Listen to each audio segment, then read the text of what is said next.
俄军日子不好过，在乌军喊出反击口号后，至今已经重新占领了俄军此前控制的哈尔科夫大片区域。这里面种种战略战术运用，此前视频火力军已经说的差不多了。而最近乌军在打扫俄军溃逃遗留下的武器装备时，居然有了意外收获。根据乌克兰国防部公开的最新画面显示，在哈尔科夫的一处森林中，一辆曾被俄军高调宣布投入战场的 T90M 主战坦克被乌军发现并缴获。T90M 可是俄军现役最先进的坦克，现在直接成了乌军的战利品。而且最重要的是，这辆坦克在被缴获时几乎没有遭受到任何破坏，其内部的核心设备更是完好无损。这要是交给西方国家，西方的技术专家便能很快分析出这辆坦克缺点，然后为乌军提供针对性的武器，说不定就能提前击溃俄陆军，加快这场战争的进程。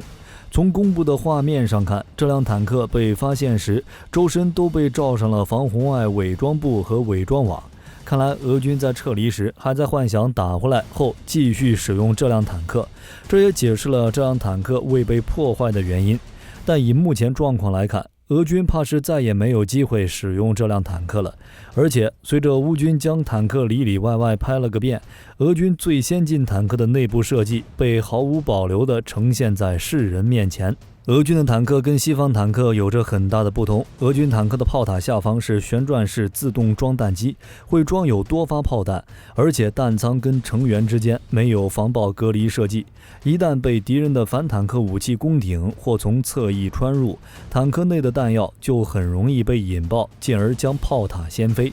而 T90M 在这方面倒是有了不小的改进，虽然 T90M 采用的仍是旋转式自动装弹机，可配装22发炮弹，但是与包括 T90A、T90AM 在内的传统俄式 T 系列坦克不同， T90M 的剩余炮弹被存放在一个重新设计的炮塔尾舱中，而不是成员舱内，大幅减少殉爆的危险。而且由于重新设计了尾舱， T90M 坦克的炮塔外形发生了很大的变化，它也成为了 T90 系列中最容易辨别的一种。而从坦克的内部看， T90M 和 T90 相比，内部看样子也有不少设备进行了更新，包括俄军最新研发纯国产的热成像车长瞄具。但是火力军有点疑惑，这款新设备的性能和 T72B3 上使用的热成像瞄准镜相比吗？要知道，在俄军的老款设备中，有不少元件都来自北约国家。如今北约对俄禁运，俄军只能紧急拿出纯国产武器来应对。这种仓促上马的装备性能，应该无法和成熟的瞄准镜性能相比吧。另外，我们还能看到 T90M 的先进信息化装备也要比 T90 更多，尤其是在坦克内部。T90M 采用了大量电子控制的遥控元件，像什么遥控炮塔、液晶显示器、电子地图显示器等等。这与之前印象中俄军坦克内部纯机械设备有很大的不同，可见俄军对主战坦克的重视度很高，设备一直在更新换代，与时俱进。但现在这一切都将暴露无遗。而且像 T90M 这种相比西方坦克更注重装甲能力、主炮威力和可靠性，且还是俄军除阿塔玛之外最先进的现役坦克，这对乌克兰、对欧美有着非常大的军事价值。因此可预测 T90M 可能会以最快的速度运到美国本土，由美国的工程师和军方对这辆坦克进行详细的测试和分析，并针对这款坦克的特性调整美军现役武器装备的性能，和针对性调整军援乌克兰的清单。而之所以要交给美国，除了美国军工力量强大外，美国也并非第一次解析苏俄坦克。早在冷战期间，美军就从罗马尼亚秘密运走了一辆苏联的 T72坦克，并对其进行了测试。在惊讶发现该坦克的性能超过美军 M1 坦克后，美国对 M1 坦克进行了针对性升级，并针对 T72坦克的性能对美军反坦克武器进行了调整，这也让 T72坦克毫无秘密可言，并在之后的战争中被屡屡击毁。而这次 T90M 坦克如果落在美国人手中，不排除未来 T90M 会重蹈当年 T72的覆辙，甚至再进一步，还可能会影响到阿玛塔坦克。之所以会影响到阿玛塔，是因为坦克的更新迭代大部分都是从原有的基础上进行的，更别说现在连坦克都生产不出几辆的俄罗斯了。像 T90 坦克其实就是把 T80U 的火控系统搬到了 T72BM 坦克的底盘上。后来在中东战场上，俄军发下改进的 T72BM 坦克跟美军的最新型主战坦克有着不小的差距，因此俄军又在改进型的 T72BM 的基础上增加了窗帘1光电干扰系统，它能够反制来袭的反坦克武器，这就是 T90 的初期型号。出口到印度的 T90S 也是在这个基础上衍生出来的，但没有安装窗帘光电干扰系统。而 T90M 坦克跟初期的 T90 有着很大的差别，除了重新设计的弹仓之外， T90M 坦克移植的不是 T80 坦克上面的技术，而是俄军最顶级的坦克阿玛塔上面的技术。T90M 把原先 T90A 上面的 2A46M5 型滑膛炮换成了阿玛塔上面的125毫米 2A82EM 滑膛炮，不仅射击精度得到了大幅度的提升，而且配备了新型穿甲弹，增大了炮击威力。不仅如此，它还把阿玛塔坦克上面的整个车辆电子系统移植了过来，极大地提高了坦克的信息化作战能力。现在 T90M 被乌军缴获，阿玛塔的电子系统主炮威力岂不是也将曝光？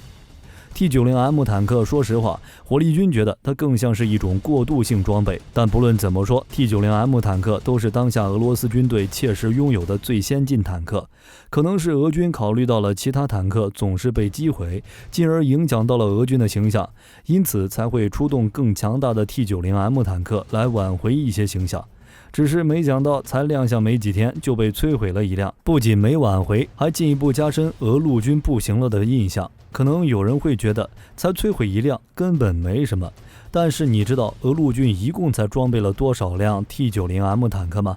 俄罗斯军队从2020年才开始装备 T90M 坦克，到目前为止估计才有100辆左右的 T90M 在俄罗斯军队中服役。能派到乌克兰战场上参战的 T90M 数量更是少之又少，现在就这么直接被摧毁一辆，便足以反映出俄陆军整体战斗力已经下滑得很严重了。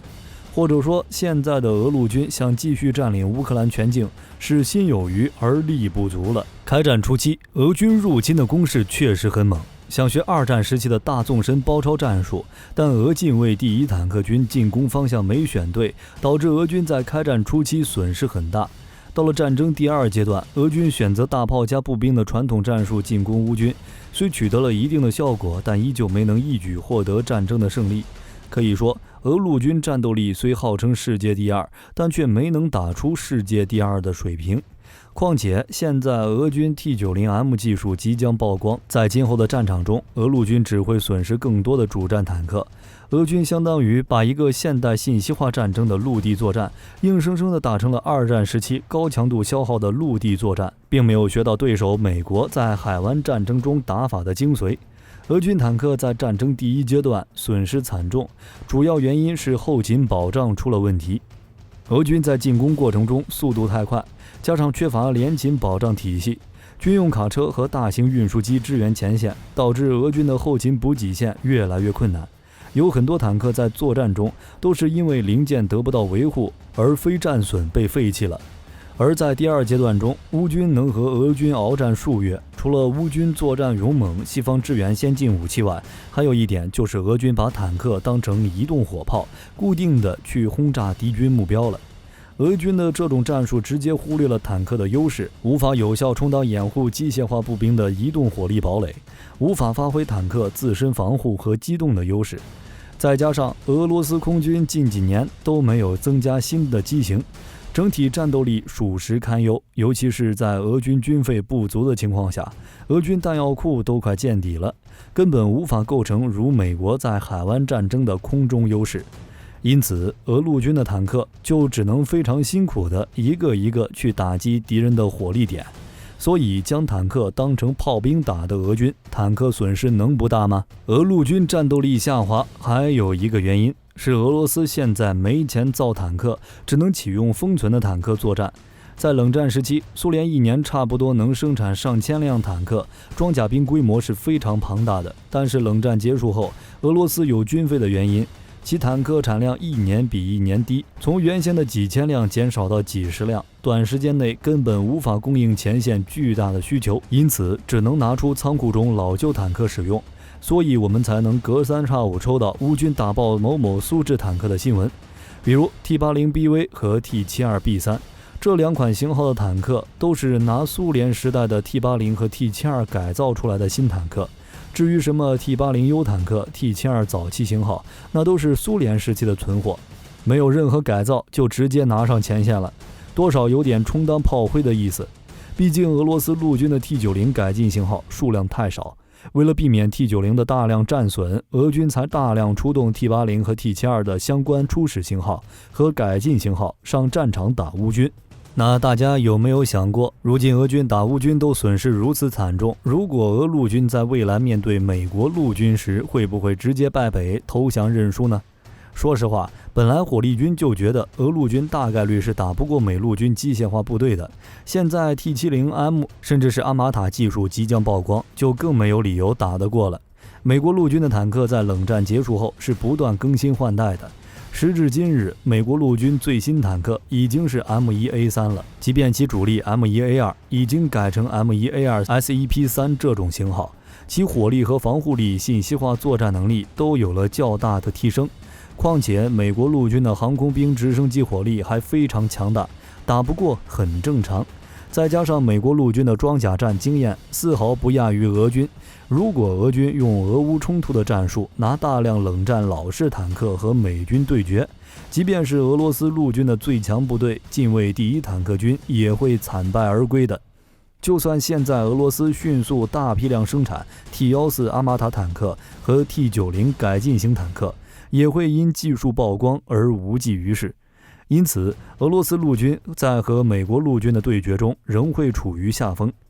冷战结束后，美国一直延续其所谓的外国物资利用计划，从前苏联加盟国以及其他盟友那儿获取原苏联的武器装备。乌克兰是原苏联武器的宝库，这次乌俄战争，美国从乌克兰获得了包括苏27、米格29战斗机和 S300 防空导弹雷达在内的各型武器，